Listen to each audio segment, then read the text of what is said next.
Hello friends, welcome to the galaxy geomatics. हमने unit 1 के अंदर इलेक्ट्रोमैग्नेटिक रेडिएशन, उसके लॉज, उसके मॉडल्स और इलेक्ट्रोमैग्नेटिक स्पेक्ट्रम के बारे में समझा था, जो कि इम्पोर्टेंट टॉपिक था। उन्हीं चीज़ों को हम आगे की यूनिट्स में रिमोट सेंसिंग लेक्चर सीरीज के अंदर यूज करने वाले हैं। ठीक है, तो मैंने आप वहाँ पर सारे टॉपिक्स को उसकी रेंज बताई थी। इलेक्ट्रोमैग्नेटिक स्पेक्ट्रम हमारे पास जो वेवलेंथ्स होती हैं हमारे पास, वो कितना इंपॉर्टेंट है, क्या रेंज है उनकी, क्या सीक्वेंस है उनका। ठीक है, जैसे कि वेवलेंथ बढ़ता है फ्रिक्वेंसी कम होती है, और जैसे जैसे वेवलेंथ बढ़ता है वैसे वैसे एनर्जी कम होती है। तो वो सारी चीज़ें हमने देखी थी। ठीक है, उसके बाद आज हम यूनिट 2 स्टार्ट करने वाले हैं, जो कि interaction of electromagnetic radiation with earth and atmosphere. जैसे हमने रिमोट सेंसिंग सिस्टम के अंदर देखा था कि एटमॉस्फेयर के साथ इंटरेक्ट करता है जब हमारे पास एनर्जी सोर्स जैसे कि सन से इलेक्ट्रोमैग्नेटिक रेडिएशंस निकलती हैं। ठीक है, और हमारे पास किसी ऑब्जेक्ट या फीचर के साथ इंटरेक्ट करती हैं, उसके बाद वो रिफ्लेक्ट बैक होती हैं टू द सेंसर। ठीक है, रिमोट सेंसिंग सिस्टम के अंदर देखा था तो 2 बार हमारे पास इंटरेक्शन होता है, जो बीच में एटमॉस्फेयर होता है या फिर जो भी एनवायरनमेंट होता है। ठीक है, अब एनवायरनमेंट या एटमॉस्फेयर के अंदर बहुत सारी चीज़ें होती हैं, क्लाउड्स होते हैं हमारे पास, या वाटर वेपर, या फिर स्मॉल पार्टिकल्स होते हैं। ठीक है, तो बहुत सारी चीज़ें अवेलेबल होती हैं एटमॉस्फेयर में। तो क्या रेडिएशंस इंटरेक्ट करती हैं, उनके साथ कैसे इंटरेक्ट करती हैं, उसके बेसिस पे हमारे पास बहुत सारे फेनोमेनन्स होते हैं कि जो रेडिएशंस होती हैं, different particles, different size of particles available रहते हैं एटमॉस्फेयर के अंदर। तो वेवलेंथ के बेसिस पे हमारे पास स्कैटरिंग देखने के लिए मिलता है, रिफ्रैक्शन, रिफ्लेक्शन, एब्जॉर्प्शन। ठीक है, उसके अलावा हमारे पास अगर वो अर्थ ऑब्जेक्ट के साथ इंटरेक्ट करती है इलेक्ट्रोमैग्नेटिक रेडिएशन, तो रिफ्लेक्शन, ट्रांसमिशन, ये फेनोमेनन देखने के लिए मिलता है। तो उन्हीं सारे फेनोमेनन्स को, उनके इंटरेक्शन को, ठीक है, उसके जो टाइप्स होते हैं, उसके जो क्लासिफिकेशन है, वो सारी चीज़ें हम इस यूनिट के अंदर देखने वाले हैं। सबसे पहले जो है वो हमारे पास इस यूनिट के अंदर रहेगा एनर्जी एटमॉस्फेयर इंटरेक्शन। ठीक है, कि एनर्जी जब एटमॉस्फेयर के साथ इंटरेक्ट करती है तो उसके लिए हमारे पास रिफ्रैक्शन फेनोमेनन हो सकता है, या फिर स्कैटरिंग हो सकती है, एब्जॉर्प्शन होती है। ये वेवलेंथ के साइज के ऊपर या जो रेडिएशन की वेवलेंथ है उसके ऊपर भी डिपेंड करती है, और पार्टिकल के साइज के ऊपर भी डिपेंड करती है। ठीक है, तो स्कैटरिंग के भी हम रेले, माई स्कैटरिंग, नॉन सेलेक्टिव, सेलेक्टिव, ये सारे स्कैटरिंग के टाइप्स हम देखने वाले हैं। ठीक है, उसके अलावा एब्जॉर्प्शन। ठीक है, वहीं अगर हम बात करते हैं एनर्जी अर्थ इंटरेक्शन की, तो रिफ्लेक्शन और ट्रांसमिशन देखने वाले हैं। तो जब हम इंटरेक्शंस देख लेंगे, उनके फेनोमेनन्स को देख लेंगे, उसके बाद हम जो इंपॉर्टेंट टर्मिनोलॉजी गेट एग्जाम में पूछी जाती है उनको देखने वाले हैं, टेबलो फॉर्म में देखेंगे। इसकी यूनिट्स हमारे पास 1 मार्क्स में या ऑप्शंस में पूछी जाती है, वो चीज़ भी हम देखेंगे। जैसे रेडिएंट एनर्जी हो गया, रेडिएंट फ्लक्स हो गया, रेडिएंट इंटेंसिटी, इरेडियंस और एक्जिटेंस हो गया। रेडियंस क्या होता है हमारे पास, एल्बिडो क्या हो गया। ठीक है, रेडियंस की एक बार प्रीवियस ईयर में यूनिट पूछी गई थी। ठीक है, अब यहीं पे अगर हम स्पेक्ट्रल वर्ड जोड़ देते हैं तो वेवलेंथ से रिलेटेड होता है, स्पेसिफिक वेवलेंथ रेंज के लिए। ठीक है, तो ये सारी चीज़ें उन यूनिट के साथ उनकी डेफिनेशन जो कि एक दूसरे से लिंक रहती हैं, वो सारी चीज़ें भी हम देखने वाले हैं। ठीक है, तो सबसे पहले हम स्टार्ट करते हैं एनर्जी एटमॉस्फेयर का इंटरेक्शन।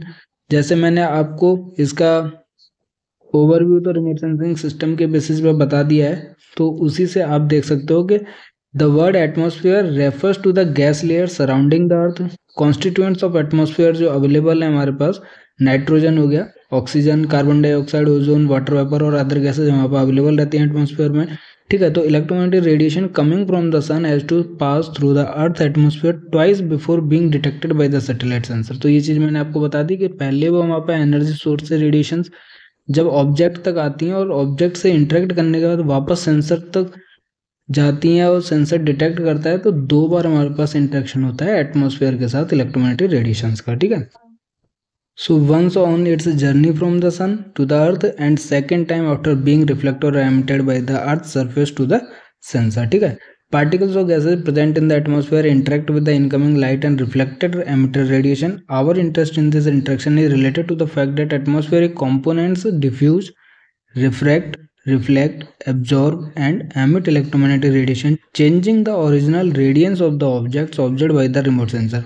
तो जो एक्चुअली में एनर्जी एटमॉस्फेयर से इंटरेक्ट होके या फिर किसी भी ऑब्जेक्ट से इंटरेक्ट होके सेंसर तक पहुंचनी चाहिए, वो नहीं होती है हमारे पास। कुछ ना कुछ डिस्टॉर्शन या फिर चेंज हमारे पास emission, reflection, absorption, scattering, diffuse, refraction की वजह से हमारे पास जो कॉन्स्टिट्यूएंट्स अवेलेबल रहते हैं एटमॉस्फेयर के अंदर, उनकी वजह से देखने के लिए मिलती है। ठीक है। तो ओरिजिनल एनर्जी जो पहुंचनी चाहिए वो नहीं पहुंचती है हमारे पास, ठीक है। तो ये बेसिक फेनोमेनन की वजह से चेंज देखने के लिए मिलता है। जो ओरिजिनल रेडियंस होना चाहिए ऑब्जेक्ट से वो हमारे पास रिमोट सेंसर तक ऑब्जर्व नहीं किया जाता है हमारे पास, ठीक है। उसके बाद है कि the interaction of electromagnetic radiation with the atmosphere is important to remote sensing for two main reasons. Information carried by the EMR मतलब electromagnetic radiation reflected emitted by the earth's surface is modified while traveling through the atmosphere, and interaction of EMR with the atmosphere can be used to obtain useful information about the atmosphere itself. तो एक तो हमारे पास जो object है उसकी information find out कर सकते हैं, जो भी रिफ्लेक्शन इंटेंसिटी रहती है उसके बेसिस पर सेंसर उस इंटेंसिटी को रिकॉर्ड करता है, उस सिग्नल को कन्वर्ट करता है, ठीक है। Digital number remote sensing images की जो पिक्सल्स होती है उनको असाइन करता है उसकी इंटेंसिटी के बेसिस पे। उसके अलावा जो एटमॉस्फेयर खुद उसके बारे में भी हम उस फेनोमेनन की वजह से अंडरस्टैंड कर सकते हैं, उसकी इन्फॉर्मेशन गैदर कर सकते हैं। जैसे वेदर फोरकास्टिंग करते हैं तो भी हमारे पास डिफरेंट रेंज ऑफ वेवलेंथ का यूज करके हम उसको प्रिडिक्ट कर सकते हैं, ठीक है। The change in the incident radiation on its way towards satellite sensor is governed by several atmospheric effects as shown in the figure. These effects are caused by the mechanisms of refraction, reflection, scattering, absorption and transmission. तो ये phenomenon हम अभी देखने वाले हैं। तो path radiance है कि डायरेक्ट हमारे पास जो भी रेडिएशन होती है वो पार्टिकल के इंटरेक्ट करके सीधा कहाँ तक पहुँचती है, सेंसर तक पहुँचती है, ठीक है। लेकिन वो ऑब्जेक्ट के साथ इंटरेक्ट नहीं करती है, तो इसको हम क्या कहते हैं, पाथ रेडियंस कहते हैं। वहीं देखिए यहाँ पे क्लाउड्स की वजह से रिफ्लेक्शन देखने के लिए मिलता है। जो भी कोई पार्टिकल होगा साइज के बेसिस पे, ठीक है, वेवलेंथ के बेसिस पे वहाँ पर स्कैटरिंग देखने के लिए मिलता है। और एब्जॉर्प्शन वहाँ पर जो भी गैसेज या वाटर वेपर है वो इलेक्ट्रोमैग्नेटिक रेडिएशन को एब्जॉर्ब करता है। तो ये इंटरेक्शन जो कि फेनोमेनन हो सकते हैं, refraction, reflection, scattering, absorption, transmission, वो देखने के लिए मिलता है। एक एक करके हम इसको देख लेंगे, ठीक है, पढ़ लेंगे। अब ये जो फेनोमेनन्स हैं जैसे रिफ्रैक्शन हो गया, उसकी वजह से हमारे पास मिराज देखने के लिए मिलता है, ठीक है। तो ये फेनोमेनन अगर आप देखोगे कभी ड्राइव करते हुए तो सामने जो रोड होता है उस पर लगता है कि पानी अवेलेबल है। अगर बहुत ज़्यादा गर्मी हमारे पास, ठीक है, समर सीजन है तो उसको हम मिराज कहते हैं, ठीक है। Mirage in the road in a hot sunny day. तो ऑन हॉट सनी डेज में क्या होता है कि atmosphere near the earth surface is very hot, क्योंकि अर्थ सरफेस क्या है, बहुत ज़्यादा गर्म रहता है, ठीक है। Because of the turbulent hot air with different densities and hence different refractive indexes. तो जैसे जैसे मान लीजिए रोड है, अब यहाँ पे जो एयर अवेलेबल या प्रेजेंट रहेगी, क्योंकि हॉट सरफेस है हमारे पास, ये जो रोड सरफेस है, ठीक है, इसके नियर बाई जो भी एयर रहेगी वो हमारे पास हॉट रहेगी, और ऊपर जो एयर रहती है हमारे पास वो डिफरेंट टेम्परेचर की रहती है। तो इन दोनों के बीच का जो रिफ्रैक्टिव इंडेक्स है वो बहुत ज़्यादा चेंज होता है, डिफरेंट होता है हमारे पास, ठीक है। तो इसी डिफरेंस इन रिफ्रैक्टिव इंडेक्सेस की वजह से क्या है, एयर बबल्स जो कि लेंसेज की तरह विजिबल होते हैं वो दिखाई देते हैं, ठीक है। तो slightly deviating the transmitted light, जो भी लाइट हमारे पास विजिबल होती है, आइज तक पहुंचनी चाहिए, वो ट्रांसमिटेड लाइट क्या है, डेविएट हो जाती है। This deviation causes the mirage effect as shown in the following figure. तो इसमें आप देख सकते हो कि रोड के ऊपर पानी दूर दिखाई देता है। जब आप उसके पास जाते हो तो वो पानी नहीं होता वहाँ पास, थोड़ा सा डाउन साइड रहता है, तो वो एयर बबल्स या लेंसेज की तरह एक्ट करता है, ठीक है। तो फेनोमेनन्स को देख लेते हैं। सबसे पहले वहाँ पर रिफ्रैक्शन है कि atmosphere refraction is the deviation of electromagnetic wave from a straight line as it passes through the atmosphere due to variation in air density which varies with altitude. तो अगर आप देखोगे कि किसी भी फिल्ड ग्लास ऑफ वाटर में, filled water जो available है ग्लास के अंदर, ठीक है, उसमें अगर आप कभी स्पून को देखोगे तो डिफरेंट प्लेस पे दिखाई देती है। तो ये क्या रिफ्रैक्शन की वजह से होता है कि जो रिफ्रैक्टिव इंडेक्स है हमारे पास यहाँ का, ऊपर का और वाटर का, एयर और वाटर का डिफरेंट होता है, ठीक है। एयर डेंसिटी अलग रहती है वहाँ पर इन दोनों की, तो जिसकी वजह से जो रेज है हमारे पास, जो लाइट है, इलेक्ट्रोमैग्नेटिक रेडिएशन है, ठीक है, वो डिफरेंट पोजीशन पे शो करता है। तो ये भी हम फिगर के अंदर देखेंगे। तो बेसिकली रिफ्रैक्शन होता क्या है कि इलेक्ट्रोमैग्नेटिक वेव जो स्ट्रेट लाइन पास कर रही है एक एटमॉस्फेयर से, वो दूसरी एयर डेंसिटी की वजह से डिफरेंट डायरेक्शन में पास करती है हमारे पास, और ये चीज़ हमारे पास डिफरेंट एल्टीट्यूड के बेसिस पे डेंसिटी अवेलेबल रहती है एयर डेंसिटी, जिसकी वजह से एटमॉस्फेयर के अंदर रिफ्रैक्शन फिनोमेनन देखने के लिए मिलता है। ठीक है, अब रिफ्रैक्शन की वजह से बहुत सारे फिनोमेनन होंगे, जैसे कि सन जो है वो डिस्टॉर्टेड शेप में दिखता है सनराइज और सनसेट के टाइम पे। ठीक है, तो वो चीज़ भी किसकी वजह से होती है? रिफ्रैक्शन फिनोमेनन की वजह से होती है। तो ये चीज़ें क्या है, गेट एग्जाम में पूछी जाती हैं। ठीक है, तो हम एक एक करके सारी चीज़ें देखेंगे। तो सबसे पहले हम रिफ्रैक्शन की डेफिनेशन देखिए। Atmospheric refraction near the ground produces Mirages and can change the look of distant objects. तो मिराज का कॉन्सेप्ट अभी हमने थोड़ी देर पहले देखा था कि atmospheric refraction near the ground produces mirage and can change the look of the distant object. जैसे कि सन की मैंने एग्जाम्पल लिया, वो भी डिस्टेंट ऑब्जेक्ट का शेप को भी चेंज कर सकता है रिफ्रैक्शन की वजह से। ठीक है, so atmospheric refraction causes astronomical objects to appear higher in the sky than they are in reality. तो हाइयर साइड हमारे पास शो करते हैं या विजिबल होते हैं आपस। ठीक है, it affects the complete spectrum of electromagnetic radiation in varying degrees. For example in the visible light blue is more affected than red. तो जितनी भी इलेक्ट्रोमैग्नेटिक रेडिएशन स्पेक्ट्रम के अंदर है वो सारी की सारी रिफ्रैक्शन की वजह से इफेक्टेड होती हैं। अब इसमें क्या है, वेवलेंथ के बेसिस पे अफेक्टेड या फिर अफेक्ट देखा जाता है। ब्लू लाइट जो है वो ज़्यादा अफेक्टेड होती है as comparison to red light. ठीक है, the amount of atmospheric refraction is a function of temperature, pressure and humidity. जैसे एयर डेंसिटी का एग्जांपल हमने देखा था कि एयर डेंसिटी की वजह से रिफ्रैक्शन देखने के लिए मिलता है, वैसे ही डिफरेंट टेम्परेचर और डिफरेंट प्रेशर और ह्यूमिडिटी ये सभी का फंक्शन होता है यहाँ पर एटमॉस्फेरिक रिफ्रैक्शन की। कितना अमाउंट उसका होगा वो टेम्परेचर, प्रेशर और ह्यूमिडिटी के ऊपर डिपेंड करता है। The presence of turbulence in the air makes atmospheric refraction इनहोमोजेनस। This is the cause of twinkling of the stars and deformation of the shape of the sun at sunset and sunrise। तो twinkling of stars भी refraction की वजह से होता है। उसके अलावा sunrise और सनसेट के टाइम पे जो सन की शेप होती है वो इस टाइप से डिस्टॉर्टेड देखने के लिए मिलते हैं हमारे पास। ठीक है, क्योंकि जब सनसेट और सनराइज हो रहा होता है तो हॉरिजन के ऊपर हमारे पास सनसेट और सनराइज होता है, जो कि मैक्सिमम डिस्टेंट कवर करता है हमारे पास, जो अर्थ पॉइंट से अवेलेबल रहता है। ठीक है, तो मैक्सिमम जेनिथ और मैक्सिमम जो हॉरिजन है, हॉरिजन पर मतलब मैक्सिमम है और जेनिथ के पास मिनिमम होता है। जेनिथ मतलब टॉप साइड पे, जो कि कम डिस्टेंस अवेलेबल रहता है। हॉरिजन पर ज़्यादा डिस्टेंस रहता है तो हमारे पास ज़्यादा एटमॉस्फेरिक रिफ्रैक्शन का अमाउंट देखने के लिए मिलता है। ठीक है, तो ये पॉइंट्स कुछ हैं जो आपको याद रखने हैं। ठीक है, इसके अलावा है कि in day to day life we often experience refraction. जैसे कि when we insert a spoon in water filled bowl it appear slightly elevated. तो इसी का एग्जांपल मैं स्टार्टिंग में बता रहा था कि जब आप फिल्ड वाटर बाउल में स्पून देखोगे तो वो थोड़ा सा डिफ्लेक्टेड शेप में दिखाई देगी, वो रिफ्रैक्शन की वजह से, क्योंकि दोनों की डेंसिटी अलग रहती है। ठीक है, जैसे कि लाइट रे आई हमारे पास एयर के अंदर स्ट्रेट पास कर रही है, लेकिन ग्लास की डेंसिटी अलग रहेगी, रिफ्रैक्टिव इंडेक्स अलग रहेगा, तो वो डेविएटेड दिखेगी और फिर वापस से वो स्ट्रेट लाइन दिखेगी हमारे पास। ठीक है, तो ये हमारे पास क्या है, रिफ्रैक्शन की वजह से।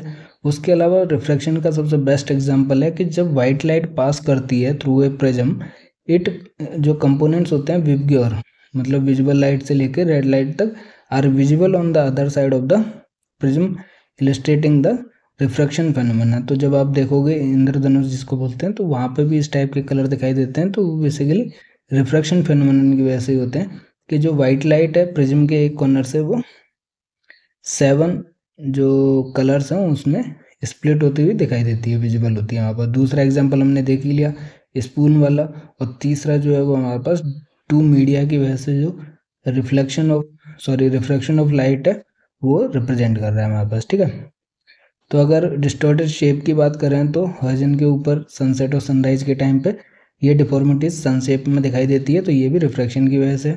इफ द सन और moon is low above the horizon the optical path of the light through the atmosphere is very long and the atmosphere usually has a layered structure of different temperature gradients and pressure. जैसे कि refraction जो है वो factor होता है हमारे पास gradient of pressure और टेम्परेचर का, तो उसी की वजह से हमारे पास temperature gradient of pressure different होता है हमारे पास, तो उसी के फैक्टर की वजह से different amount of atmosphere refraction देखने के लिए मिलता है। ठीक है, उसके अलावा है कि refraction of the light by these layers can cause the sun's disc to be deformed, flattened और डिस्टॉर्टेड, बट एक्चुअली में शेप देखिए ये इस टाइप से दिखाई देना चाहिए, बट ऐसा नहीं दिखाई देता, ये डिस्टॉर्टेड टाइप का दिखाई देता है हमारे पास। ठीक है, हॉरिजन के ऊपर, क्योंकि डिस्टेंस जो है वो ज़्यादा होता है, ऑप्टिकल पाथ ऑफ लाइट जो है वो ज़्यादा कवर करना होता है हमारे पास। ठीक है, अगर हम एनिसोट्रॉपी की बात करें, it is the property of being directionally dependent as opposed to isotropy which implies identical properties in all direction. तो आइसोट्रॉपी का मतलब कि अगर आप किसी एक वॉल्यूम यूनिट वॉल्यूम के अंदर देखोगे तो हर एक डायरेक्शन में सेम प्रॉपर्टी दिखाई देगी। ठीक है, वॉल्यूम नहीं, लेकिन अगर आप हर एक डायरेक्शन में देखोगे तो हर एक प्रॉपर्टी जो है वो आइडेंटिकल रहेगी, सेम रहेगी। वहीं एनिसोट्रॉपी की बात करते हैं तो वो डायरेक्शन के ऊपर डिपेंड करती है, कहीं ज़्यादा होगी या फिर डिफरेंट प्रॉपर्टी शो करेगा किसी डायरेक्शन में और दूसरी डायरेक्शन में वो डिफरेंट प्रॉपर्टी शो करता है। ठीक है, आइसोट्रोपिक क्या है? Scattering is different from reflection in the sense that the direction associated with scattering is unpredictable where is the direction of reflection is predictable.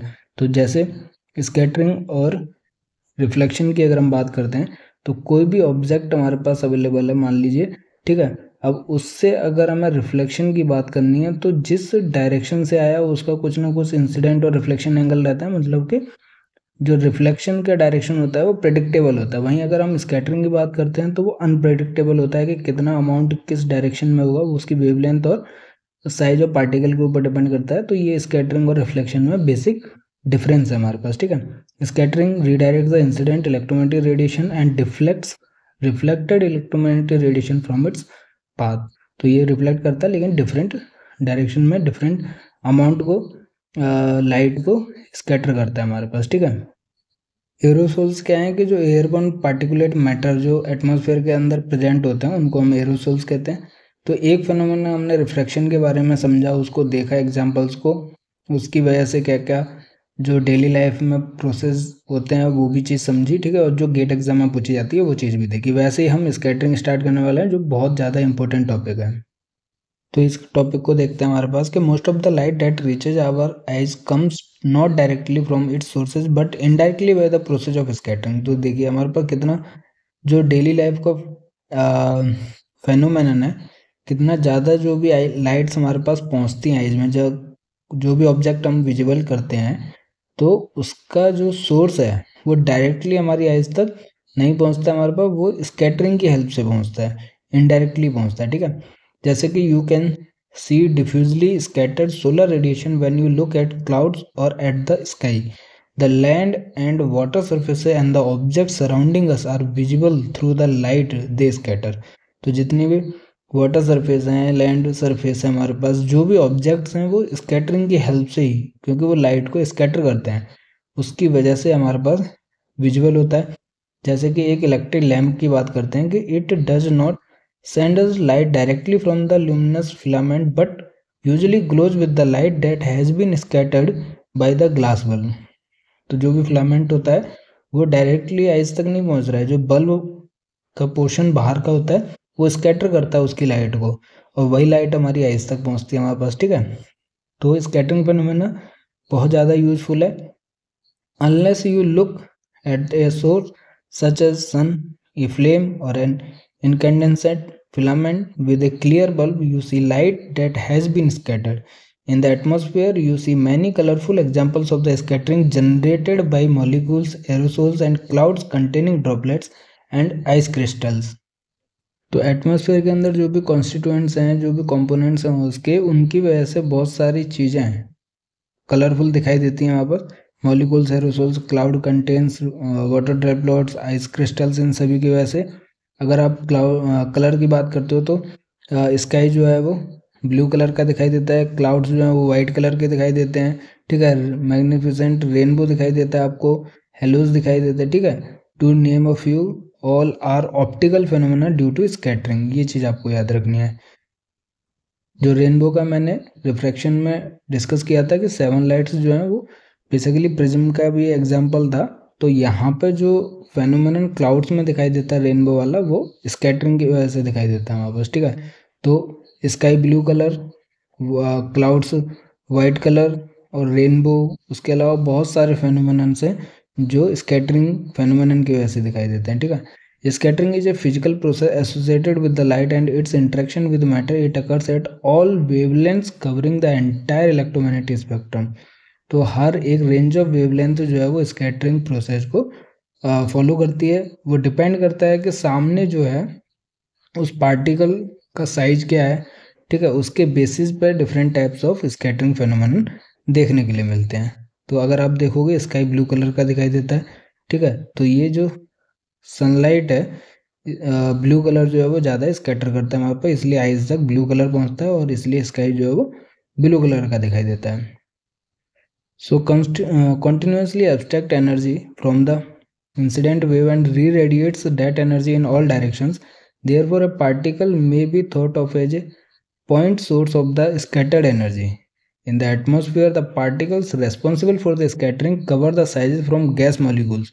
मतलब स्कैटरिंग जो है वो गैस मॉलिक्यूल्स जिनका साइज बहुत कम होता है, जो कि अप्रोक्सीमेटली 10⁻⁸ सेंटीमीटर के होते हैं, उससे ज़्यादा जो लार्ज साइज की रेन ड्रॉप्स होती हैं, हेल पार्टिकल्स होते हैं जिनका साइज लगभग 1 सेंटीमीटर का होता है, उनकी वजह से भी स्कैटरिंग देखने के लिए मिलता है।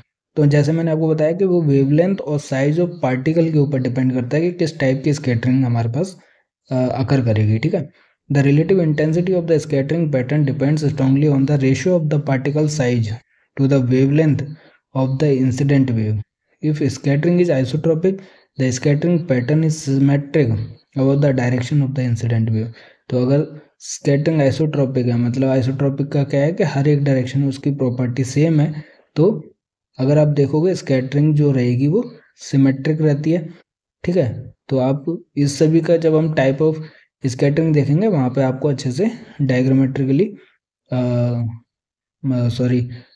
फिगर के साथ समझाई जाएगी, ठीक है। से a small anisotropic particle tends to scatter light equally into the forward and rear directions.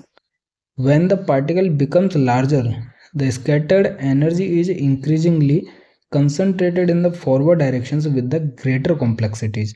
तो पार्टिकल के साइज के बेसिस पे हम स्कैटरिंग के फेनोमेनन उसके टाइप्स को देखेंगे कि जो सिमेट्रिक है, ठीक है, वो स्कैटरिंग रहती है। वहीं अगर लार्जर पार्टिकल की वजह से जो स्कैटरिंग होती है वो फॉरवर्ड डायरेक्शन में ज़्यादा होती है, ठीक है, डिफरेंट ग्रेटर कॉम्प्लेक्सिटीज़ के साथ होती है। वो सारी चीज़ें हम देखने वाले हैं। उसके बाद क्या है कि radiation scattered from a particle is a function of several things such as shape. अब रेडिएशन जो स्कैटरिंग होती है, मैंने दो चीज़ें आपको बताई, एक तो उसका साइज ऑफ पार्टिकल बताया, उसके बाद वेवलेंथ का बताया।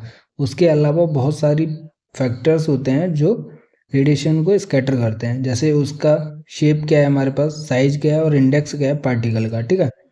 इंडेक्स किस चीज़ का? Index of refraction of particle, ठीक है। तो शेप के ऊपर भी डिपेंड करता है, उसके साइज के ऊपर भी डिपेंड करता है, यहाँ तक कि उसके इंडेक्स और रिफ्रैक्शन के ऊपर भी डिपेंड करता है। वहीं अगर हम वेवलेंथ ऑफ रेडिएशन की बात करते हैं या ज्योमेट्री, सरफेस की ज्योमेट्री की बात करते हैं, उसके ऊपर भी रेडिएशन की स्कैटरिंग फेनोमेना डिपेंड करती है, ठीक है। तो ये सारे फैक्टर्स जो हैं वो आपको याद रखने कि शेप, साइज, इंडेक्स और रिफ्रैक्शन मतलब रिफ्रैक्टिव इंडेक्स, ठीक है। उसके अलावा वेवलेंथ ऑफ रेडिएशन और सरफेस ज्योमेट्री के रफ है स्मूथ है उसके ऊपर भी डिपेंड करेगा। वो चीज़ भी हम आगे देखने वाले हैं। टाइप्स ऑफ स्कैटरिंग देखेंगे तो उसमें देखेंगे कि सरफेस ज्योमेट्री कैसी है, ठीक है, उसके बेसिस पे भी स्कैटरिंग फेनोमेनन अगर करता है। For a spherical scatterer the scattered radiation is a function of only viewing angle, index of refraction and size parameter defined है। तो अगर हम देखते हैं कि साइज ऑफ पार्टिकल और वेवलेंथ की बात करते हैं तो उनके बीच में एक रिलेशनशिप है, डी इज इक्वल टू 2, इसको आप कह लीजिए डेल्टा आर बाई लेमडा। तो आर हमारे पास है रेडियस ऑफ स्फीयर, लेमडा जो है वेवलेंथ ऑफ रेडिएशन और डी जो है हमारे पास साइज ऑफ पार्टिकल है, ठीक है। तो जो स्कैटरिंग फेनोमेनन है उसकी क्लासिफिकेशन को हम नेक्स्ट लेक्चर में देखने वाले हैं, जैसे सेलेक्टिव होता है, नॉन सेलेक्टिव होता है, इसके अंदर भी फर्दर क्लासिफाइड होंगे रिले और माई स्कैटरिंग, ठीक है। और उनका साइज के बेसिस पे जो रिलेशनशिप है उसके फेनोमेनन को हम नेक्स्ट लेक्चर में समझने वाले हैं, ठीक है। तो आज हमने स्कैटरिंग के बेसिक पार्ट को, जो उसका इंट्रोडक्शन पार्ट है, वो चीज़ हमने देखी। अब उसके टाइप्स को हम नेक्स्ट लेक्चर में देखेंगे, जो कि साइज पैरामीटर पे डिपेंड करते हैं हमारे पास, ठीक है। एक स्कैटरिंग सिलेक्टिव होगा, दूसरा वहाँ पर नॉन सेलेक्टिव स्कैटरिंग होगा। इनकी वजह से जो नेचुरल फेनोमेना है, जैसे कि सन जो है वो रेड कलर का क्यों दिखाई देता है, वाइट क्लाउड्स अपीयर होते हैं तो कौन से टाइप ऑफ स्कैटरिंग की वजह से होते हैं। इस टाइप के क्वेश्चन हमारे पास गेट एग्जाम में पूछा जाता है। वही चीज़ें हम टाइप्स और क्लासिफिकेशन ऑफ स्कैटरिंग में अगले लेक्चर में देखने वाले हैं, ठीक है। तो आज के लेक्चर में अगर कोई भी डाउट होता है तो आप हमें कमेंट कर सकते हैं वीडियो के ऊपर, या फिर आप हमारे साथ टेलीग्राम व्हाट्सएप चैनल पर जुड़ सकते हैं, जिसका लिंक जो है वीडियो के डिस्क्रिप्शन में अवेलेबल है, ठीक है। तो वीडियो को दोस्तों के साथ शेयर कीजिए, चैनल को सब्सक्राइब कीजिए और गेट ज्योमेट्रिक्स की तैयारी ज्योमेट्रिक्स गैलेक्सी के साथ करते रहिए। हंसते रहिए, पढ़ते रहिए, मुस्कुराते रहिए। मिलते हैं नेक्स्ट लेक्चर में। Thank you.